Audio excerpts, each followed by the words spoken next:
Okay, hi. We're talking Daima, Dragon Ball Daima. This is Akira's final masterpiece, final brushstroke, his legacy. This is his final project before his passing. First of all, R.I.P. Akira, the greatest animator of all time. This man filled my childhood with great memories, from watching the first Dragon Ball to getting to where we are today. Like when I think back, one of the first animations that I was really taken up on was Dragon Ball. And this is his final thing, the last thing he did. Now, I didn't watch the first and second episode when they dropped because I wanted them to at least be two or three. That way I can get a full grasp of what's going on. And it's really King Goma or the Supreme Demon King Goma. What Akira does, he always somehow manages to add more stuff, add more content, add more context, add more characters, just make the story great around the main characters. Of course, I'm still pissed by the fact that he always puts Goku ahead of the curve and Vegeta always has to come running behind. But nonetheless, this was really good. I've watched two episodes of this thing. The first episode like 32 minutes long, the second one is average. I don't know how many episodes this thing is gonna have, but I will say it's available on Hulu, it's available on Control, it's available on Netflix, and it's from the same animation company that makes One Piece, so it's bound to be decent. And the story itself, like initially, this is my opinion, of course, I could be wrong. So far, I feel like the story should have been made immediately after Dragon Ball Z Kai because it pretty much follows the events of Dragon Ball Z Kai. But we've already seen Dragon Ball Super. We've already dived into the world of gods of destruction, angels, and all that. Now I feel like we're going back in time. Now, of course, it's an original solid story. Goku is young again. Everybody's young this time. It's not only Goku like it was in GT. Pam is not around, so in a way, it's different, but it's somehow the same thing. We get to find out more about the Namekians. We get to find out more about people with pointy ears that they're from the demon realm. So it makes interesting. We get to see that if Deborah died and he was the king of the demon world, somebody has to take over his spot. We get to find out that the Supreme Kai has brothers and sisters. We get to find out more about certain details we didn't know about. Like, I didn't know the Namekians. I always thought Namekians just had that planet and they've been there for centuries, whatever. But they're from a different place. They escaped from a different place. You get to see all these spaceships that can travel through realms and shit that you can teleport to a realm. Now, which begs the question: can a god of destruction and angel do that? I think they can. And if that's the case, if the Supreme Kai is afraid of, you know, or is aware of the angel, the power of the angels, and all that, and the all powerful Omni King, that means these people also are part of the reign or below the Omni King himself. So that makes the whole thing interesting. Now, my question becomes, wow. So King Goma takes over the demon world, and he's worried that if these people were able to defeat Majin Buu and Deborah himself, they might be able to defeat him. So he devised a plan to make them young, so they wouldn't be able to defeat him, which is weird in my opinion. I mean, like, why not make them young, like very small babies, like infants, and then just stab them with a fork? Like, you know how he made Trunks and Goten babies? He could have made everyone babies and just stabbed them in a fork. And even Shinron, when he was summoned, he asked how old do you want them to be, and this guy was panicking. Like, oh yeah, all the time. And then of course Dende is kidnapped.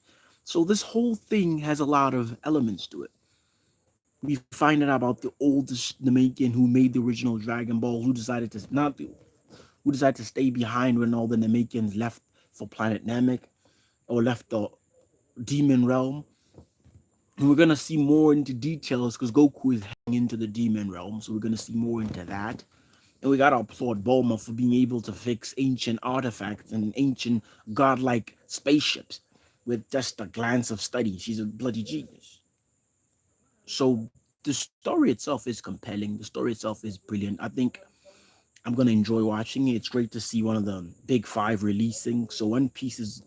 For me, the big five, it has to be in no order, of course. I don't want to start any debates. It has to be One Piece, Dragon Ball, Naruto, Bleach, and sometimes you gotta struggle who you putting in that fifth spot. But it will just depend on what type of person you are. You could throw in a lot of shows in there, but I will not do that. I'm just gonna end there on four because there are a lot of shows that are out there that I could throw in Death Note, but that had one season. So if you're throwing Bleach, One Piece, Dragon Ball, and Naruto, because of me personally, who's taking that fifth spot? When I'm talking about the top five, I mean like animes that inspired other animes.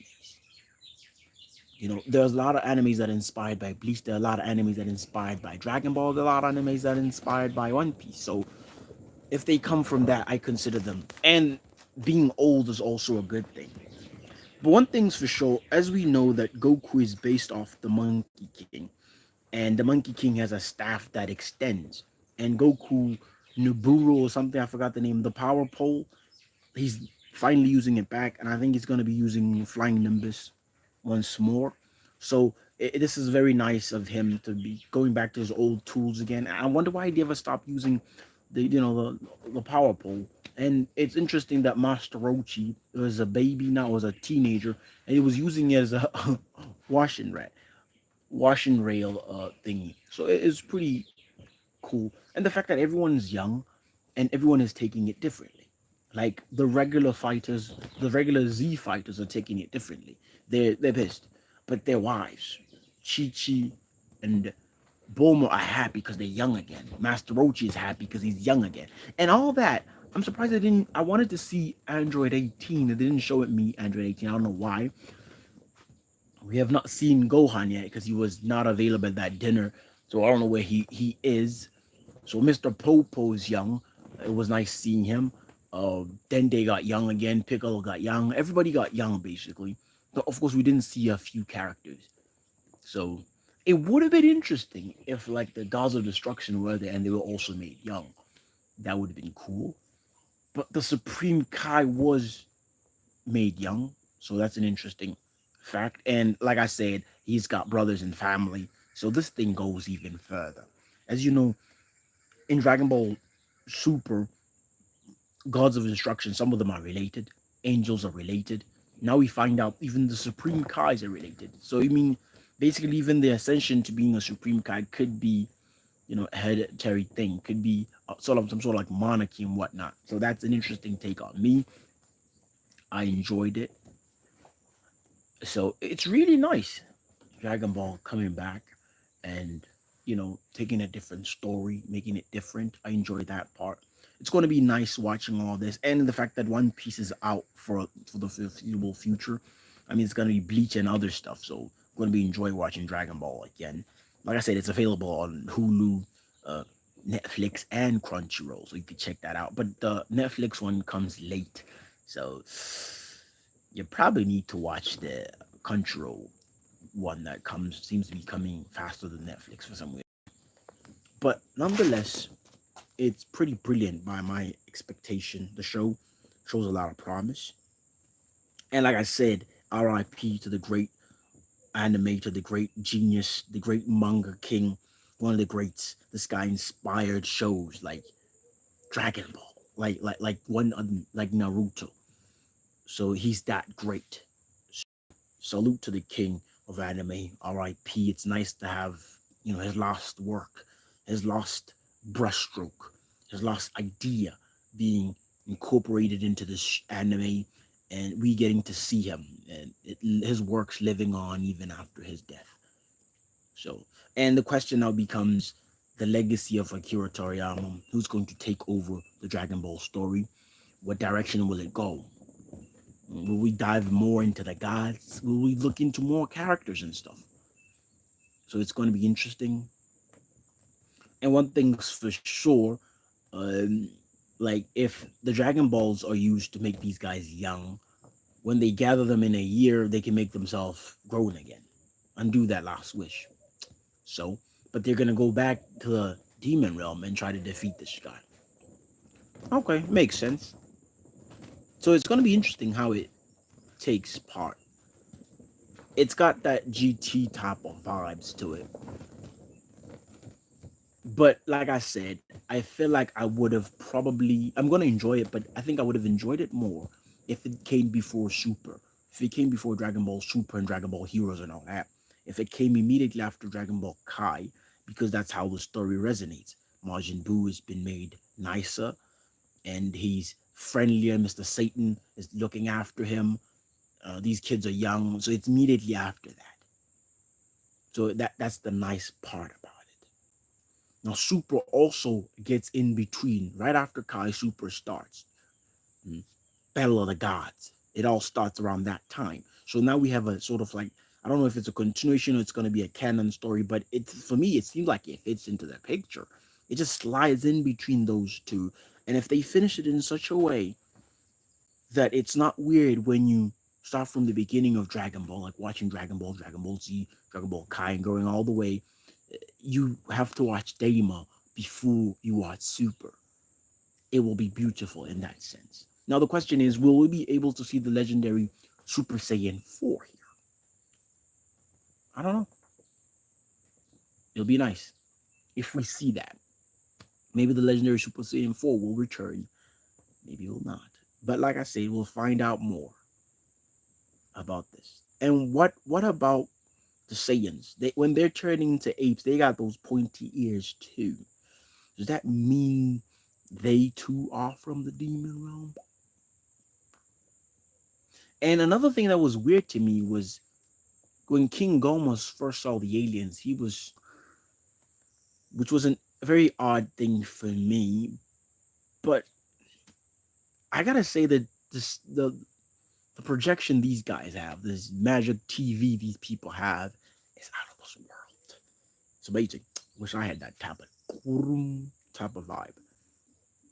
Anyway, that's my review of episode one and episode two. I delved into a bunch of them. I went into various variations, but we also have to acknowledge that Goku and Vegeta will always be the two guys that will eat a meal and fight afterwards. I mean, like, sit down for a few seconds and let the food settle in. And not about that vibe. So interesting. Another thing was weird when they saw the Dragon Balls being powered up. I don't know why didn't they fly over there before the switch was made, like they usually do. Like, doesn't Goku have instant transmission by now?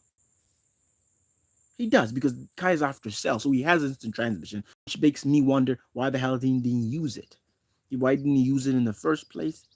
And if his instant transmission can actually transport him anywhere, basically, why wouldn't he be using it? But then again, Supreme Kai did say you can transport into that. So his instant transmission probably can get him into the demon realm. And again, he hasn't even been there. Maybe after getting, you know, a sense of the place, he will be able to do that. I don't know. Because Goku is able to transform, to teleport himself to um the world of what's this guy's name? It's been a while since I watched Dragon Ball. The god of destruction, Beerus's world. And with Whis, it takes a while to get to Earth, but Goku can do it instantly because it's instant transmission. So maybe after being in the demon realm, he'll be able to do that, and it will speed things up. In the meantime, Vegeta has to train and get his spirits up, and hopefully he will get transport. He'll get into that other spaceship and head to the demon realm. It's gonna be interesting. Anyway, remember to hit that like and sub button. Like always, I appreciate you for watching. This has been my review of Dragon Ball Daima, like the legacy of Akira Toriyama, his final project before he went down. RIP, I'm not even Catholic. I don't even know what I'm doing.